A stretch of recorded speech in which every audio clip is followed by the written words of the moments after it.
আসসালামু আলাইকুম। আমন্ত্রণ জানাচ্ছি বাংলাভিউ সংবাদে। আপনাদের সাথে আছি আমি হাসান মোহাম্মদ শামীম। আফগানিস্তানের নিয়ন্ত্রণ গ্রহণ করার পর তালেবানরা তাদের ক্ষমতাকে আরও পাকাপোক্তকরণে ব্যস্ত সময় পার করছে। তবে রাজধানী কাবুলের সর্বত্র তাদের যোদ্ধারা চেকপোস্ট বসিয়ে নাগরিকদের নিয়ন্ত্রণ করলেও আন্তর্জাতিক বিমানবন্দর এখনও মার্কিনী বাহিনীর হাতে রয়েছে। এখন এই বিমানবন্দরের চারিদিকে অবস্থান নিয়ে আছে তালেবানরা। এসব অবস্থান থেকে তারা দেশ ত্যাগের জন্য বিমানবন্দরমুখী ছুটতে থাকা নাগরিকদের বাধা দেওয়া শুরু করেছে। এদিকে দু একদিনের মধ্যেই তালেবান সরকার ঘোষণা করা হবে বলে জানিয়েছেন তালেবান মুখপাত্ররা। তালেবানদের পক্ষ থেকে বলা হয়েছে তারা গণতান্ত্রিক সরকার গঠন করবে না, তার বদলে শরিয়া আইনে দেশ পরিচালনা করবে। প্রাপ্ত খবর অনুযায়ী দুই একদিনের মধ্যেই আফগানিস্তানে তালেবান সরকার গঠনের কাজ হয়ে যাবে বলে জানিয়েছে তালেবান কর্তৃপক্ষ। দোহায় এ নিয়ে চলছে আলোচনা। সরকার গঠনে বিভিন্ন রাজনৈতিক প্রতিনিধির সঙ্গে কথাবার্তা চলছে বলেও উল্লেখ করা হয়েছে। দেশে করোনায় মৃত্যুর সংখ্যা উল্লেখযোগ্য হারে কমেছে। আগের কয়েক সপ্তাহে প্রতিদিন মৃত্যু ছিল 200-রও বেশি মানুষের। তবে গেল এক সপ্তাহ ধরে মৃত্যুর সংখ্যা 200-র নিচে রয়েছে। সর্বশেষ 24 ঘন্টায় মারা গেছেন 145 জন। এ নিয়ে করোনায় দেশে মোট মৃত্যুর সংখ্যা দাঁড়িয়েছে 25,023 জনে। শুক্রবার স্বাস্থ্য অধিদপ্তর থেকে পাঠানো করোনা বিষয়ক নিয়মিত সংবাদ বিজ্ঞপ্তিতে এসব তথ্য জানানো হয়েছে। একদিনে নতুন করে শনাক্ত হয়েছেন 5,993 জন। আর এ নিয়ে দেশে মোট শনাক্তের সংখ্যা বেড়ে দাঁড়ালো 14,53,203 জনে।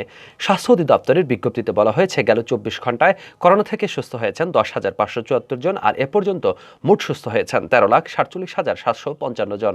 গেল 24 ঘন্টায় নমুনা সংগ্রহ করা হয়েছে 34,927 জনের। পরীক্ষা করা হয়েছে 34,892টি। নমুনা পরীক্ষার তুলনায় শনাক্তের হার 17.18%। দেশে এ পর্যন্ত মোট নমুনা পরীক্ষা করা হয়েছে 85,93,946টি। মোট পরীক্ষার তুলনায় শনাক্তের হার 16.91%। বিভাগভিত্তিক বিশ্লেষণে দেখা গেছে 24 ঘন্টায় মারা যাওয়াদের মধ্যে ঢাকা বিভাগের আছেন 57 জন। এছাড়া চট্টগ্রামে 43, রাজশাহীতে 5, খুলনায় 15, বরিশালে 4, সিলেটে 7, রংপুরে 7 এবং ময়মনসিংহে 7 জন মারা গেছেন। নারী ও পুরুষের হিসেবে দেখা গেছে 24 ঘন্টায় মারা যাওয়াদের মধ্যে 77 জন পুরুষ এবং 68 জন নারী। এদের মধ্যে বাসায় মারা গেছেন 6 জন, বাকিরা মারা গেছেন হাসপাতালে। মোট মারা যাওয়াদের মধ্যে পুরুষ 16,396 জন এবং নারী 8,627 জন। বয়সভিত্তিক বিশ্লেষণে দেখা গেছে 24 ঘন্টায় 97 জন 60 ঊর্ধ্ব ব্যক্তি মারা গেছেন। এছাড়া 51 থেকে 60 বছরের 19, 41 থেকে 50 বছরের 14, 31 থেকে 40 বছরের 9, 21 থেকে 30 বছরের 5 এবং 11 থেকে 20 বছরের 1 জন মারা গেছেন। গত বছরের 8 মার্চ দেশে প্রথম 3 জনের দেহে করোনা ভাইরাস শনাক্ত হয়। এর 10 দিন পর ওই বছরের 18 মার্চ দেশে এ ভাইরাসে আক্রান্ত হয়ে প্রথম 1 জনের মৃত্যু হয়। যথাযথ মর্যাদা ও ধর্মীয় ভাবগম্ভীর্যের মধ্য দিয়ে সিলেটের ওসমানীনগরে পবিত্র আশুরা পালিত হয়েছে। হায় হাসান হায় হোসেন মাতমে ভারী হয়ে ওঠে ওসমানীনগরের পাক পাঞ্জাতনের মোকামগুলো। শানে পাঞ্জাতনগুলো কারবালার করুণ মাতমে ভারী হয়ে ওঠে মোকামগুলোর পরিবেশ। মাতমে অংশ নেন নানা বয়সী নারী পুরুষ।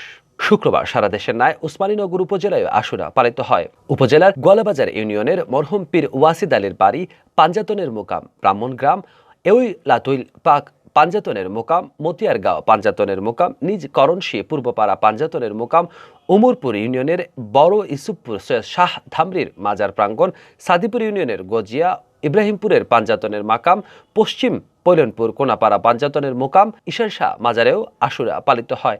বিভিন্ন পাঞ্জাতন মোকামের উদ্যোগে তাজিয়া মিছিল বের করা হয়। এসব মোকামগুলোতে সকাল থেকে গভীর রাত পর্যন্ত চলে মাতম আহাজারি। অনেকে পবিত্র আশুরা উপলক্ষে নফল নামাজ আদায় ও রোজা রাখেন। মসজিদে সিন্নি বিতরণ করেন কেউ কেউ। ইসমাইল সাবরি ইয়াকুবকে মালয়েশিয়ার 9ম প্রধানমন্ত্রী হিসেবে মনোনীত করা হয়েছে। মহিউদ্দিন ইয়াসিন সোমবার পদত্যাগ করার পর স্থলাভিষিক্ত হলেন ইসমাইল সাবরি। এর আগে মহিউদ্দিন ইয়াসিনের মন্ত্রিপরিষদে সিনিয়র সুরক্ষা মন্ত্রী থেকে উপপ্রধানমন্ত্রীর দায়িত্ব পালন করেন ইসমাইল সাবরি। তার নিয়োগের কথা শুক্রবার এক বিবৃতিতে জানিয়েছেন রাজকীয় পরিবারের নিয়ন্ত্রক আহমদ ফাদিল শামসুদ্দিন। ওমানও ভাইস প্রেসিডেন্ট শনিবার দুপুর 2:30টায় প্রধানমন্ত্রী হিসেবে শপথ নেবেন। ইসমাইল এর আগে বারিশা ন্যাশনালের শাসনামলে বিভিন্ন মন্ত্রণালয়ে দায়িত্ব পালন করছিলেন। 2008 সালে তিনি আবদুল্লাহ আহমদ বাদাভির অধীনে যুব ও ক্রীড়ামন্ত্রী নিযুক্ত হন এবং 1 বছর পরে নজিব রাজাকের অধীনে তাকে অভ্যন্তরীণ বাণিজ্য, সমবায় ও বগবাদ মন্ত্রী করা হয়। 2015 সালে গ্রামীণ ও আঞ্চলিক উন্নয়ন মন্ত্রী হিসেবে নিয়োগ পাওয়ার আগে 2013 সালে তাকে কৃষি ও কৃষিভিত্তিক শিল্পমন্ত্রী করা হয়েছিল। বিবৃতিতে ফাদিল নিশ্চিত করেছেন ইসমাইলের 114 জন সাংসদের সমর্থন ছিল, যা তাকে সরকার গঠনের সংখ্যাগরিষ্ঠতা দিয়েছিল। ফেডারেল সংবিধানের 40 ও 43 অনুচ্ছেদ বলে ইসমাইল সাবরি ইয়াকুবকে মালয়েশিয়ার নবম প্রধানমন্ত্রী হিসেবে নিয়োগ দেওয়া হয়। করোনা ভাইরাসে সিলেট বিভাগে আরও 7 জনের মৃত্যু হয়েছে। এছাড়া সর্বশেষ 24 ঘন্টায় আক্রান্ত শনাক্তের চেয়ে দ্বিগুণ সংখ্যক করোনা থেকে সুস্থ হয়েছেন। শুক্রবার স্বাস্থ্য অধিদপ্তরের সিলেট বিভাগীয় কার্যালয়ের পরিচালক ডাক্তার হিমাংশু লাল রায় স্বাক্ষরিত এক প্রতিবেদনে এই তথ্য জানানো হয়। অধিদপ্তর জানায়, বৃহস্পতিবার সকাল 8টা থেকে শুক্রবার সকাল 8টার মধ্যে সিলেট বিভাগে করোনা আক্রান্ত 7 জন মারা গেছেন। এর মধ্যে 6 জন সিলেটের, 1 জন সুনামগঞ্জের। নতুন এই 7 জন নিয়ে বিভাগে মোট মৃতের সংখ্যা এখন 960 জন। তার মধ্যে সিলেট জেলার 781 জন, সুনামগঞ্জের 64 জন, মৌলভীবাজারের 69 জন এবং হবিগঞ্জের 46 জন রয়েছেন। গেল 24 ঘন্টায় বিভাগে করোনা থেকে সুস্থ হয়ে উঠেছেন 611 জন আর আক্রান্ত শনাক্ত হয়েছেন 321 জন, অর্থাৎ সুস্থতার সংখ্যা আক্রান্ত শনাক্তের প্রায় দ্বিগুণ। নতুন শনাক্ত হওয়াদের মধ্যে ওসমানী মেডিকেল কলেজ হাসপাতালে 44 জন সহ সিলেট জেলায় 199 জন, সুনামগঞ্জে 36 জন, মৌলভীবাজারে 48 জন ও হবিগঞ্জে 38 জন রয়েছেন। সিলেটের 4টি ল্যাবে 1342 জনের নমুনা পরীক্ষা করে এই আক্রান্ত শনাক্ত করা হয়। নমুনা পরীক্ষা বিবেচনায় আক্রান্ত শনাক্তের হার 23.92%। সব মিলিয়ে বিভাগে আক্রান্তের সংখ্যা এখন 50,841 জন। তার মধ্যে ওসমানী হাসপাতালে 4,303 জন সহ সিলেট জেলায় আক্রান্ত হিসেবে শনাক্ত হয়েছেন 31,453 জন। এছাড়া সুনামগঞ্জে 5,878 জন, মৌলভীবাজারে 7,397 জন ও হবিগঞ্জে 6,113 জন আক্রান্ত শনাক্ত হয়েছেন। সিলেট বিভাগীয় স্বাস্থ্য পরিচালক ডক্টর হিমাংশু লাল রায় জানান, নতুন 611 জন সহ বিভাগের সুস্থ হওয়াদের সংখ্যা এখন 39,653 জন। বর্তমানে 445 জন করোনা রোগী সিলেটের বিভিন্ন হাসপাতালে চিকিৎসাধীন আছেন।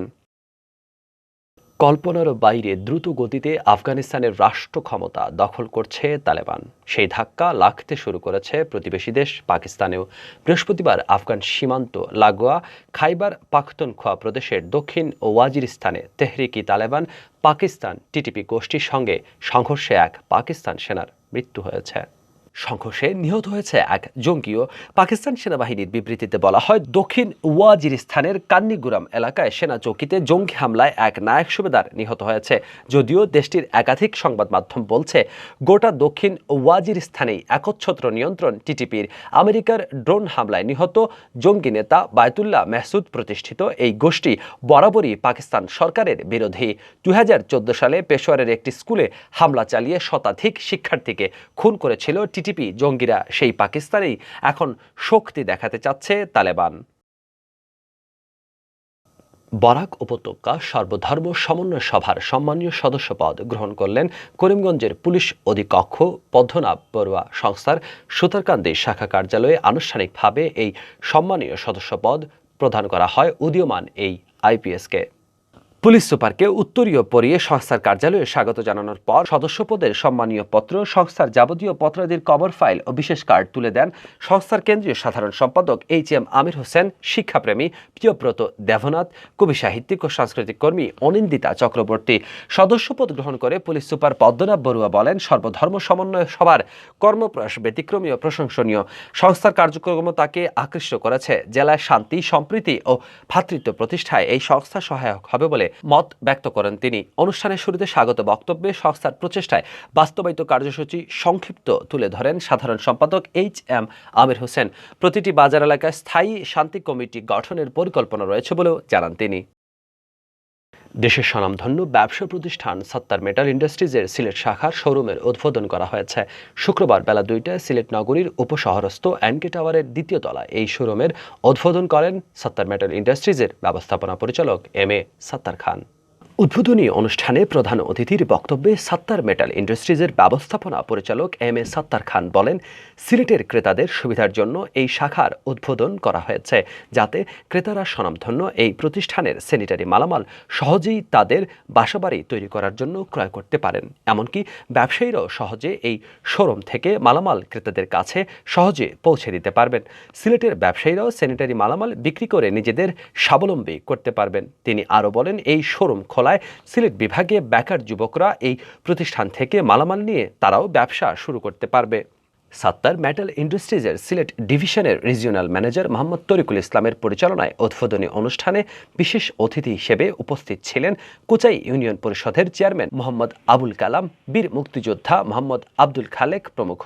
অন্যান্যদের মধ্যে উপস্থিত ছিলেন সাত্তার মেটাল ইন্ডাস্ট্রিজের director admin Talha Sattar Khan, deputy general manager Mohammad Moniruzzaman Monir, production director Mohammad Moazzem Hossain, Sunamganj জেলার GASM মোহাম্মদ রেজাউল করিম, মৌলভীবাজার জেলার সেলস রিপ্রেজেন্টেটিভ মোহাম্মদ অনিক আহমেদ, উপসহস্থ খান ট্রেডিং শোরুমের ম্যানেজার মোহাম্মদ সিরাজুল ইসলাম, দক্ষিণ সুরমা এলাকার সেলস রিপ্রেজেন্টেটিভ মোহাম্মদ সাইমন ইসলাম, সুনামগঞ্জ জেলার sales representative Mohammad Pavel, Sylhet division corporate sales executive Abdus Salam Rahmatullah প্রমুখ। উদ্বোধন শেষে দোয়া ও মিলাদ মাহফিল অনুষ্ঠিত হয়। এতে মোনাজাত পরিচালনা করেন উপশহর ডি ব্লকের শাহজালাল রহমতুল্লাহি আলাইহি জামে মসজিদের ইমাম ও খতিব মাওলানা আব্দুস সালাম। পরবর্তী সংবাদ দেখার আমন্ত্রণ জানিয়ে শেষ করছি বাংলাভিউ সংবাদ। এতক্ষণ সঙ্গে থাকার জন্য ধন্যবাদ। খোদা হাফেজ।